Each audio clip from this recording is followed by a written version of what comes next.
Se apodera el desencanto también de la justicia española. Hay motivos sólidos para pensar que demasiado a menudo no todos somos iguales ante la ley como exige la Constitución.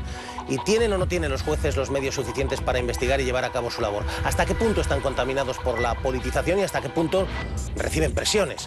Hoy esta sexta columna analiza una justicia que a veces no es todo lo valiente y ciega que debiera, pero lo hacemos con la mirada puesta también en jueces que han plantado cara al poder, a los corruptos y a la delincuencia organizada. Son algunos jueces buenos. La Constitución española dice que todos somos iguales ante la ley. Sí, todos somos iguales ante las leyes de Dios. La justicia es igual para todos. Cualquier ciudadano está sujeto a la ley. Que la justicia es igual para todo el mundo. Todos somos iguales ante la ley. Que la justicia sea igual para todos. Igual. Igual. Es igual para todos. Para todos. Para todos. La justicia es igual para todos. Pero a la hora de la verdad parece que no está tan claro. Y lo dicen los jueces. Creo que la afirmación tiene sus matices. No se puede ocultar que hay gente que utiliza muchos recursos económicos en acudir a la justicia y que otras personas no lo tienen y que por lo tanto puede acabar peor parado. Todos somos iguales, excepto una persona que es irresponsable penalmente, el rey. La opinión pública tenga la percepción de que hay dos varas de medir. Pueden tener razón. Que la justicia sea igual para todos. En la práctica, yo creo que muy igualitaria no es. Hay varias formas de influir en la decisión de un juez. Esta es una guía sobre cómo ser político y distorsionar la justicia sin tener problemas. Punto número 1. Presionar al juez. Las posibilidades de recibir una sentencia favorable son directamente proporcionales a la presión ejercida sobre tu magistrado.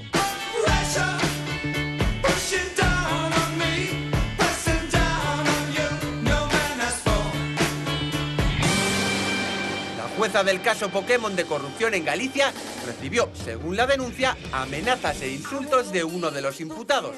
Resultado, la audiencia de Lugo prohíbe a su señoría que se ocupe de la instrucción de parte del caso, porque según dice, el enfrentamiento con el acusado puede afectar a su apariencia de imparcialidad. Hay presiones más sutiles. Cuando a este apacible juzgado de Nules en Castellón le cayó la misión de investigar al presidente de la Diputación, Carlos Fabra, no se imaginaban la que les caería encima.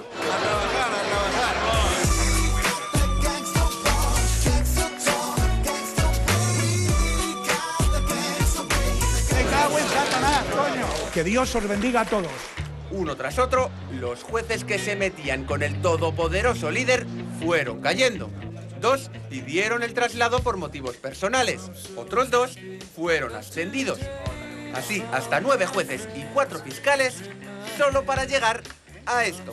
Fabra sentado en el banquillo. Tiene usted derecho a no declarar, a no contestar a las preguntas que se le van a formular sin duda por las acusaciones. Y yo he decidido lo que he creído conveniente en cada momento. Uno de esos jueces, Jacobo Pin, llegó a denunciar presiones de la propia audiencia de Castellón para que cerrara el caso. El órgano encargado de investigarlo lo archivó.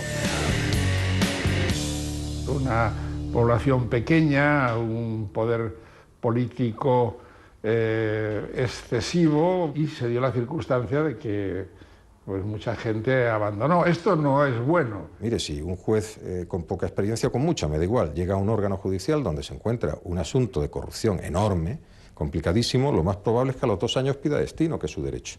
De juzgados pequeños que llevan casos grandes, sabe mucho este hombre. Decidió imputar a la infanta Cristina por el caso Nos, pero el fiscal lo recurrió y tuvo que dar marcha atrás. Cuando los jueces se enfrentan, sobre todo los jueces penales, núcleos de poder o a personas que encarnan núcleos de poder, empiezan a sufrir una presión. Por ejemplo, en la Audiencia Nacional yo sí he visto que hay presiones porque los temas son muy importantes, pero nunca he visto a un juez actuar por esas presiones. Le puedo asegurar que yo no he tenido un solo día sin presión mediática durante los últimos 10 años. Si tú quieres ejercer potestades de relieve y de pegada social, tú necesitas estar protegido y sentirte protegido. ¿Por qué? Porque los intereses en juego son muy poderosos. El juez incómodo puede ser sometido a presiones desde dentro del mundo judicial, que sí que las veo y son las más frecuentes y cercanas al juez. Nos enfrentamos a despachos que tienen hasta 2.000 y 3.000 abogados en todo el territorio español.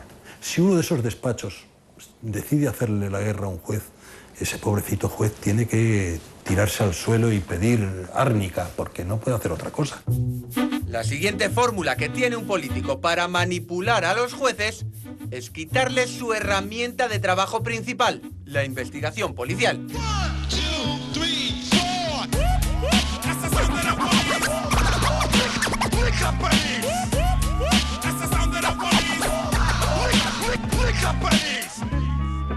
Desde que Mariano Rajoy es presidente del gobierno, Interior ha cambiado 3 veces al jefe de la unidad anticorrupción de la policía.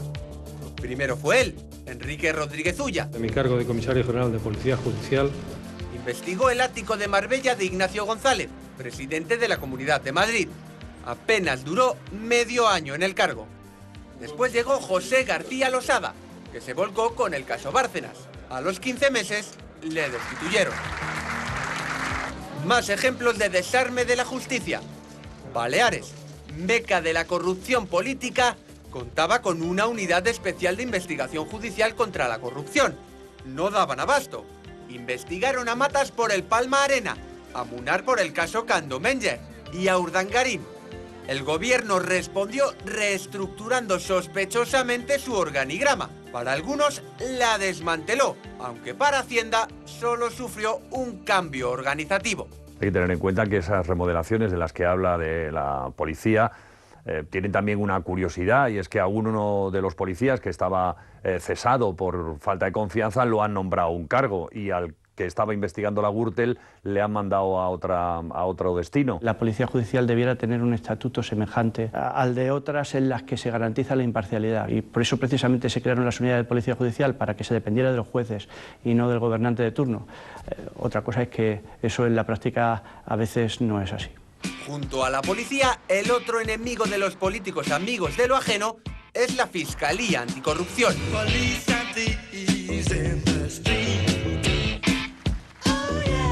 Carlos Jiménez Villarejo la dirigió entre los años 95 y 2003. Asegura que le cesaron por cuestiones políticas.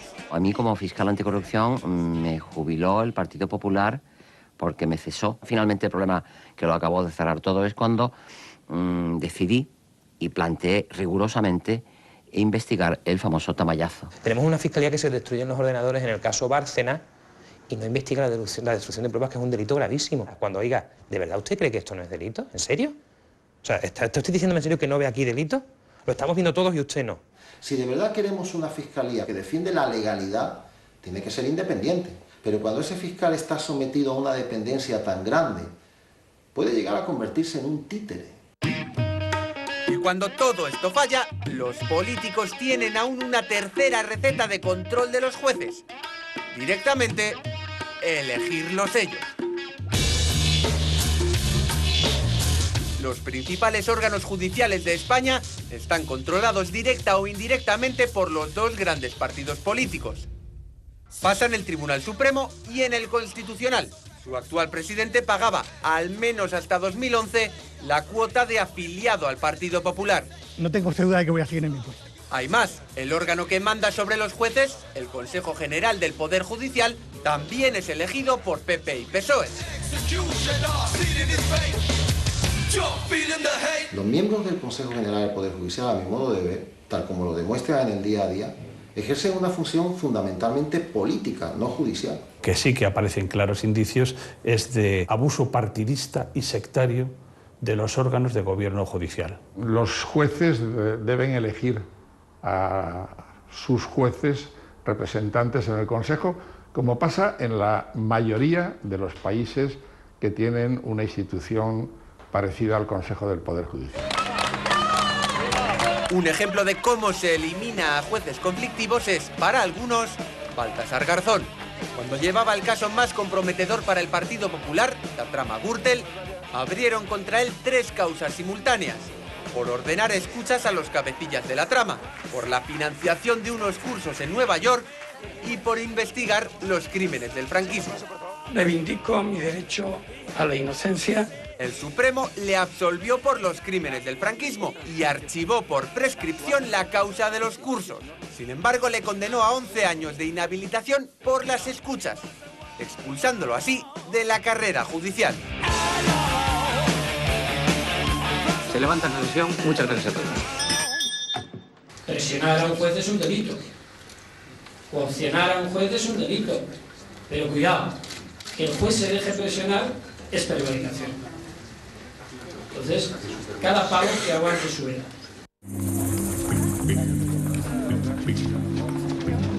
Si pongo la tele, estás tú. Si voy a Marbella, en verano. Marbella, años 90. La tierra del lujo. El emporio de Jesús Gil. Estás de Jesús Gil. De Superman. Este es mi espacio. Don Jesús Gil, buenas noches. Que Jesús Gil, además, puede sacarnos de la miseria. Le gusta hablar sin parar. Superalcalde de Marbella, Jesús Gil. Esta pequeña ciudad malagueña se movió durante años al antojo de su cacique. También en los juzgados. Este edificio de 14 plantas es un ejemplo. Es el edificio Belmonsa. Inmaculada Gálvez, que entonces era diputada de Los Verdes, denunció hasta 100 veces las irregularidades que el Ayuntamiento de Marbella estaba cometiendo con esta obra. Estos papeles lo demuestran, pero el juzgado de Marbella no le hacía caso, hasta que llegó a la ciudad un nuevo juez, Santiago Torres. Mientras que el juez Torres estuvo en Marbella, para muchos fue la esperanza de la honradez y la honestidad. Se denunciaban bastantes cosas antes de llegar el juez Santiago Torres y la mayoría de ellas se archivaban. Una brisa fresca y de esperanza que hacía pensar que se podía cambiar todo aquello. Se hacía respetar y era respetado, sin embargo a Gil se levantaban los jueces y lo saludaban y decía, señoría, ¿pero cómo se levanta usted ante un imputado?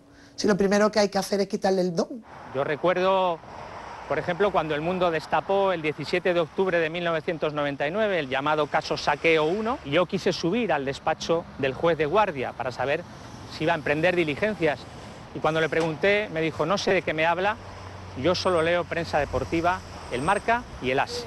Hoy, más de una década después de todo aquello, buscamos al protagonista de la historia.